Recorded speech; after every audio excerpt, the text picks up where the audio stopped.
इस बीच सीधे रुख करते हैं इस समय की बड़ी और अहम खबर का। दंतेवाड़ा में शहीद जवानों को श्रद्धांजलि दी जाएगी। यहां दंतेवाड़ा में श्रद्धांजलि सभा का आयोजन किया गया है। नक्सली हमले में कल 11 जवान हमारे शहीद हो गए थे, जिसके बाद आज श्रद्धांजलि दी जाएगी। और आपको बता दें कि कल हुए इस नक्सली हमले में 10 डीआरजी के जवान और एक ड्राइवर शामिल था। 11 लोगों की इसमें मौत हो गई थी, जिसमें हमारे 10 डीआरजी के जवान थे और एक वाहन का ड्राइवर था। कल नक्सलियों ने घात लगाकर आईडी से ब्लास्ट करा था और हमारे 11 जवान शहीद हो गए थे।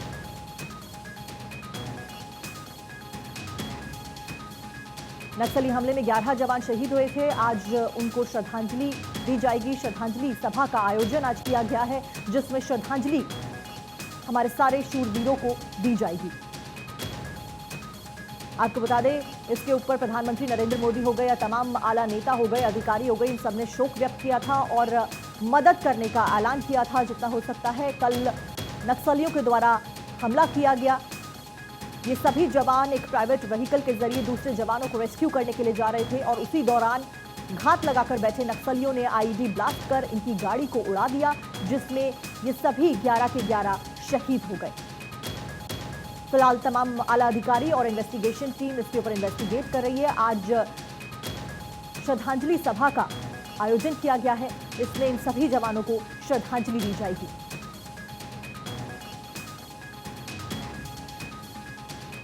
तो बड़ी खबर छत्तीसगढ़ से, जहां पर कल हुए नक्सली हमले के जवानों को आज श्रद्धांजलि अर्पित की जाएगी। आपको बता दें कि भारत 24 ने सबसे पहले दर्शकों तक ये खबर पहुंचाई थी किस तरीके से छत्तीसगढ़ में यह हमला हो जाता है। उसके बाद सबसे पहली तस्वीर भी भारत 24 ने ही आपको दिखाई थी। दंतेवाड़ा में कल 11 जवान हमारे शहीद हो गए, जिसमें नक्सलियों के द्वारा अटैक किया गया था। आपको बता दें कि आईडी का ब्लास्ट किया गया, जिसकी वजह से हमारे 11 जवान शहीद हो गए थे। फिलहाल आज कल हुए हमले में शहीद हुए जवानों को आज श्रद्धांजलि दी जाएगी। श्रद्धांजलि सभा का आयोजन किया गया है। दंतेवाड़ा नक्सली हमले में डीआरजी यानी कि डिस्ट्रिक्ट रिजर्व गार्ड के 10 जवानों के साथ एक ड्राइवर भी शहीद हो गया था। आपको सुनवाते हैं ड्राइवर की पत्नी ने क्या कुछ कहा है।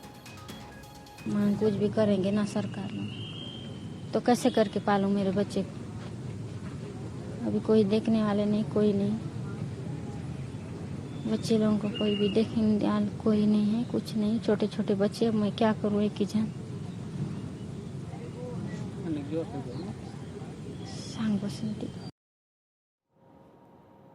तो देखिए, ड्राइवर की पत्नी को आप सुन रहे थे। कल 10 जवान और एक ड्राइवर शहीद हो गए थे दंतेवाड़ा में।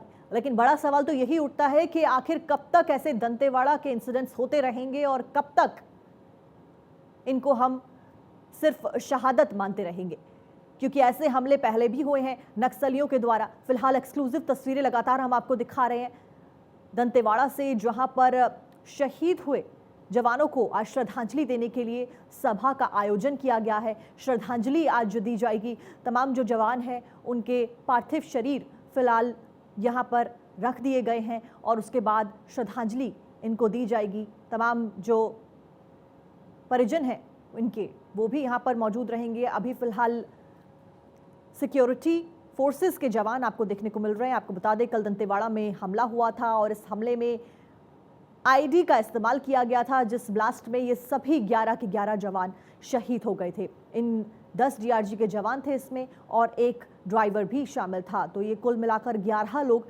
शहीद हुए थे। रेस्क्यू ऑपरेशन करने ये जा रहे थे, अपने दूसरे साथियों को रेस्क्यू करने के लिए जा रहे थे और उसी दौरान घात लगाकर बैठे नक्सलियों ने इस हमले को अंजाम दिया। लेकिन बड़ा सवाल तो ये उठता है, क्योंकि इस नक्सली हमले की वार्निंग पहले से नक्सलियों के द्वारा एक चिट्ठी के द्वारा दी हुई थी, लेकिन उसके बावजूद नक्सली कामयाब होते हैं ऐसे हमले को अंजाम देने में। तो बड़ा सवाल यहां पर उठता है कि कब तक हम अपने जवानों को ऐसे ही शहादत देते देखते रहेंगे। ये बड़ा सवाल यहां पर उठता है। फिलहाल दंतेवाड़ा से तस्वीरें लगातार एक्सक्लूसिव हम आपको दिखा रहे हैं, जहां पर आज श्रद्धांजलि सभा का आयोजन किया गया है। पार्थिव शरीर फिलहाल तमाम जो जवान हैं हमारे, उनके रख दिए गए हैं और नमन करने के लिए इनके परिजन और तमाम जो आला अधिकारी हो यहाँ पर मौजूद रहेंगे। कल हमने अपने 11 जवानों को खो दिया नक्सली हमले में। फिलहाल दंतेवाड़ा की ये तस्वीरें आपको बता दें कि भारत 24 ने सबसे पहले आपको एक खबर बताई थी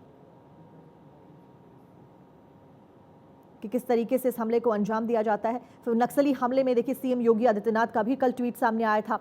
सीएम योगी आदित्यनाथ ने कहा था कि छत्तीसगढ़ में शहीद वीर सपूतों को विनम्र श्रद्धांजलि, मेरी संवेदनाएं शोकाकुल परिवार के साथ है। योगी आदित्यनाथ ने कहा था ईश्वर दिवंगत आत्माओं को अपने श्री चरणों में स्थान दे।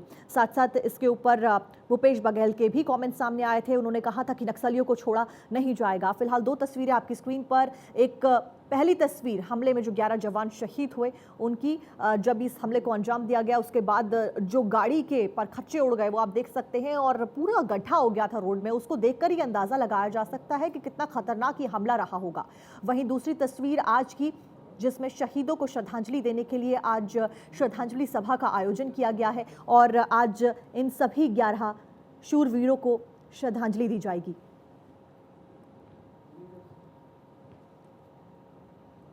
इस बीच इस हमले से जुड़ी एक और अपडेट आपको दे दें। दंतेवाड़ा में हमले पर बड़ा खुलासा सामने हुआ है। 4 दिन पहले हमले की तैयारी बना रहे थे नक्सली। 4 दिन से हमले की तैयारी में थे। 50 किलो आईडी से पुलिस वैन को उड़ाया गया है। 1.5 किलोमीटर तक सुनाई दी है धमाके की आवाज। तो ये बड़ी अपडेट इस मामले में। 50 किलो आईडी बताया जा रहा है इस्तेमाल की गई इस पुलिस वैन को उड़ाने के लिए, जिसमें हमारे तमाम जो जवान थे 11 के 11, जिसमें एक ड्राइवर भी शामिल था, वो सभी सवार थे। 50 किलो आईडी से उड़ाया गया। 4 दिन पहले से हमले की तैयारी कर रहे थे। बड़ा सवाल यहां पर ये उठता है, अगर 4 दिन पहले से हमले की तैयारी की जा रही थी तो आखिरकार क्यों किसी को पता नहीं चला? क्यों उस रूट पे किसी ने इन्वेस्टिगेट नहीं किया और उस रूट को चेक नहीं किया? दंतेवाड़ा पहले से ही एक ऐसा इलाका है जहां पर ऐसे हमले और ऐसी चीजें पहले भी देखने को मिली हैं। नक्सल प्रभावित इलाका है, तो उसके बावजूद ऐसा हमला हो जाता है। 50 किलो आईडी से पुलिस वैन को उड़ा दिया जाता है। तो ये काफी ज्यादा संगीन आरोप यहां पर लगाता है और खड़े करता है।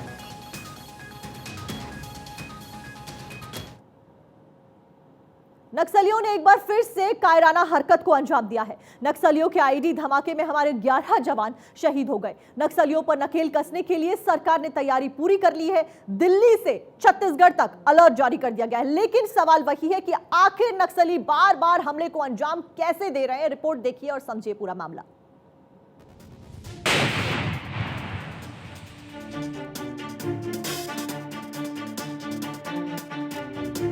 एक बार फिर दंतेवाड़ा दहल उठा है। नक्सलियों के कायराना हमले में 11 जवान शहीद हो गए। अरनपुर के जंगलों में घात लगाकर हमला हुआ। नक्सलियों ने एक बार फिर दंतेवाड़ा का दामन खून से रंग दिया। अब नक्सलियों की तलाश के लिए सीआरपीएफ के जवानों ने मोर्चा संभाला है। दंतेवाड़ा के अरनपुर के जंगलों में चप्पे चप्पे की तलाशी ली जा रही है। अब समझिए कि कायर नक्सलियों ने कैसे हमले को अंजाम दिया।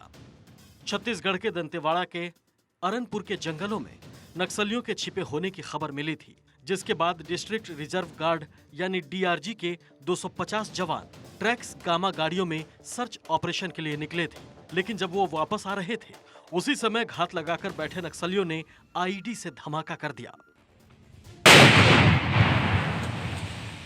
हमले के बावजूद नक्सली जवानों के हथियार नहीं लूट सके। हमले के बाद छत्तीसगढ़ से लेकर दिल्ली तक हड़कंप मच गया। इस प्रकार की जानकारी है और ये बेहद दुखद है। और मैं जो हमारे जो जवान शहीद हुए हैं उसके परिवार के प्रति संवेदना व्यक्त करता हूँ।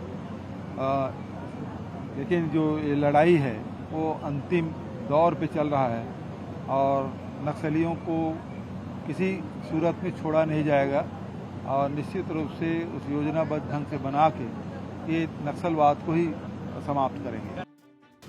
इस हमले के बाद पुलिस और केंद्रीय सुरक्षा बल सतर्क हो गए, क्योंकि अब चुनौती ये है कि छत्तीसगढ़ के नक्सल प्रभावित जिलों से भी नक्सल का सफाया किया जाना है। जिला मुख्यालय दंतेवाड़ा वापस लौटा थे। इस दौरान अरनपुर एवं शामिल के बीच में डीआरजी गाड़ी को आईडी के माध्यम से महोदय द्वारा टारगेट की गई। उस घटना में हमारे एक वाहन आईडी के चपेट मार गए थे। उसमें 10 डीआरजी जवान एवं एक सिविलियन ड्राइवर, कुल 11 लोग का शहादत हो गई। अतिरिक्त रीइंफोर्समेंट पार्टी सीआरपीएफ एवं डीआरजी घटनास्थल पहुंच गई है। अभी घटनास्थल से सभी शहीदों का बॉडी को इवैक्यूएशन का कार्रवाई की जा रही है। स्पॉट में सीनियर ऑफिसर्स का भी अभी पहुंच गए हैं। अभी लगातार सर्चिंग अभियान जारी है। नक्सली इन दिनों टीसीओसी यानी tactical counter of offensive campaign चला रहे हैं। मार्च से जून के दौरान नक्सलियों का ये कैंपेन चल रहा है। इस दौरान उनका मकसद होता है कि ज्यादा से ज्यादा सुरक्षा बलों पर हमला कर नुकसान पहुंचाया जाए। खबर यह भी है कि साउथ बस्तर के अलावा नक्सलियों ने नए ट्राई जंक्शन के पास सुरक्षा बलों पर हमला करने का TCOC प्लान तैयार किया है। रक्षा विशेषज्ञ भी मानते हैं कि नक्सलियों पर समय रहते लगाम नहीं लगाई गई तो आने वाले समय में ये बड़ी साजिश रच सकते हैं। They have been pushed back tremendously. You know, the state government, regardless of who was the government in the state, they had been carrying out concerted action along with the center to push back the Maoists from their strongholds, and they have been very successful. In fact, the Maoists have been on the run for a long time. But it doesn't mean that the problem is over. The problem still exists because these people are funded and supported by various intellectual groups within India. They will be supported by certain elements from abroad, but they've also got their support bases within India. When we talk of things like the urban Naxals, you know, there are people who support such movements. एक सवाल ये भी उठ रहा है कि आखिर जवानों से इतनी बड़ी चूक कैसे हो गई। नक्सलियों से लड़ने के लिए जवानों के पास अलग रणनीति होती है। एक साथ कई जवानों के किसी वाहन में बैठकर गश्त करने पर रोक है, लेकिन यहाँ इस नियम को नजरअंदाज किया गया। इस लापरवाही का ही फायदा उठाकर नक्सलियों ने इस कायराना हरकत को अंजाम दिया। सवाल यह भी है कि आखिर दशकों से जारी अभियान के बाद भी छत्तीसगढ़ में नक्सलियों का पूरी तरह सफाया क्यों नहीं हो पा रहा है। दरअसल CPIM पर आज से करीब 14 साल पहले बैन लगाया गया था। उसके एक साल बाद तत्कालीन प्रधानमंत्री मनमोहन सिंह ने नक्सलवाद को देश की सबसे बड़ी आंतरिक सुरक्षा चुनौती बताया था। साल 2000 के आसपास नक्सलवाद अपने चरम पर था। तब देश के 200 जिले नक्सल प्रभावित थे। उस वक्त भी नक्सलियों का हेडक्वार्टर बस्तर का अबुझमार हुआ करता था और नक्सलियों ने 700 किलोमीटर का गलियारा बना लिया था। वो एक जगह हमला करते और गलियारों के सहारे तुरंत इलाका बदल लेते। तब वो भारत से नेपाल तक नक्सल गलियारा बनाने का ख्वाब देख रहे थे। हालांकि तब से अब की स्थिति में बहुत अंतर है। आज नक्सली छिटपुट इलाकों में सीमित रह गए हैं। छत्तीसगढ़ की भौगोलिक संरचना नक्सलियों को छिपने, साजिश रचने और उसे अंजाम तक पहुंचाने के लिहाज से काफी मुफीद है। पहाड़ों से घिरे इस प्रदेश में बड़े चुनौतीपूर्ण पठारी इलाके भी हैं। बीजापुर, सुकमा, दंतेवाड़ा और नारायणपुर जैसे इलाकों में नक्सली ज्यादा एक्टिव हैं, जिसके बाद यहां सुरक्षा बलों के कैंप लगाने पड़े। लेकिन उनकी सबसे बड़ी चुनौती स्थानीय लोगों के बीच भरोसा पैदा करने की रही है। नक्सली लोकल लोगों का ब्रेन वॉश कर अपनी बातें मनवाते हैं। दूर दराज की बस्तियों के लोग भी नक्सली नेटवर्क का हिस्सा हैं, जिन्होंने हथियार नहीं उठाया है। नक्सल हमले के जवाब में जब सुरक्षा बल इन बस्तियों में धरपकड़ की कार्रवाई करते हैं तो नक्सलियों को यह साबित करने में आसान हो जाता है कि सरकारी अमला ग्रामीणों को कुचलने में जुटा है। बहरहाल सेना के सर्च ऑपरेशन के बाद नक्सलियों में भी हड़कंप मचा है। पुलिस नक्सलियों की मदद करने वाले स्थानीय लोगों से भी पूछताछ कर रही है, जिससे नक्सलियों को दोबारा खूनी खेल खेलने से रोका जा सके। Bureau report, Bharat 24। तो देखिए, दंतेवाड़ा में हुए नक्सली हमले पर फिलहाल अलर्ट घोषित कर दिया गया है। हमले के बाद CRPF ने मोर्चा संभाल लिया है। इलाके में CRPF का सर्च ऑपरेशन लगातार जारी है और अलग अलग जगहों पर इन्वेस्टिगेट किया जा रहा है, सर्च ऑपरेशन चलाया जा रहा है ताकि नक्सलियों को ढूंढा जा सके और जहां पर भी वो घात लगाकर बैठे हैं उनको पकड़ा जा सके, उनके खिलाफ एक्शन लिया जा सके। कल हुए इस नक्सली हमले के लिए फिलहाल जिम्मेदार काफी लोगों को ठहराया जा रहा है, लेकिन उस बीच में आपको बता दें कि सरकार अलर्ट मोड पर आ गई है और दिल्ली से लेकर छत्तीसगढ़ तक अलर्ट घोषित कर दिया गया है। तमाम सर्च ऑपरेशन चलाए जा रहे हैं। दंतेवाड़ा में, छत्तीसगढ़ में, दंतेवाड़ा में नक्सली हमले पर यह अलर्ट जताया गया है। कल हमारे 11 जवान शहीद हो गए थे। नक्सलियों के द्वारा अटैक किया गया था, IED ब्लास्ट किया गया था। घात लगाकर बैठे नक्सलियों ने हमारे 11 जवानों को शहीद कर दिया। हमले के बाद CRPF ने फिलहाल मोर्चा संभाल लिया है और CRPF तमाम जो जगह है दंतेवाड़ा की, वहां पे इन्वेस्टिगेट कर रही है। तलाशी अभियान चलाया जा रहा है, सर्च ऑपरेशन चलाया जा रहा है और इन्वेस्टिगेशन आगे की जा रही है। लेकिन इससे पहले भी ऐसे हमले छत्तीसगढ़ में हो चुके हैं। छत्तीसगढ़ नक्सली प्रभावित इलाका है और बड़ा सवाल उठता है कि कौन जिम्मेदार है इस पूरे हमले के लिए। फिलहाल नक्सलियों को ढूंढने के लिए सर्च ऑपरेशन चलाया जा रहा है और अलग अलग जगह पर सीआरपीएफ इन्वेस्टिगेट कर रही है। कल हमारे 11 जवान शहीद हो गए थे, जिसके ऊपर तमाम जो नेता हैं, चाहे राहुल गांधी हुए, गृह मंत्री अमित शाह हुए, प्रधानमंत्री नरेंद्र मोदी हुए, यूपी के सीएम योगी आदित्यनाथ हुए, उन सभी ने शोक व्यक्त किया था और मदद करने का ऐलान किया था। हमारे 11 जवान में शहीद हुए, जिसमें से एक ड्राइवर भी शामिल था। हालांकि देखिए, भूपेश बघेल उन्होंने बोला कि नक्सलियों को छोड़ा नहीं जाएगा और सख्त से सख्त निर्देश उन्होंने तमाम आला अधिकारियों को दिए इन्वेस्टिगेट करने के लिए। फिलहाल सीआरपीएफ ने मोर्चा जो है वो संभाल रखा है।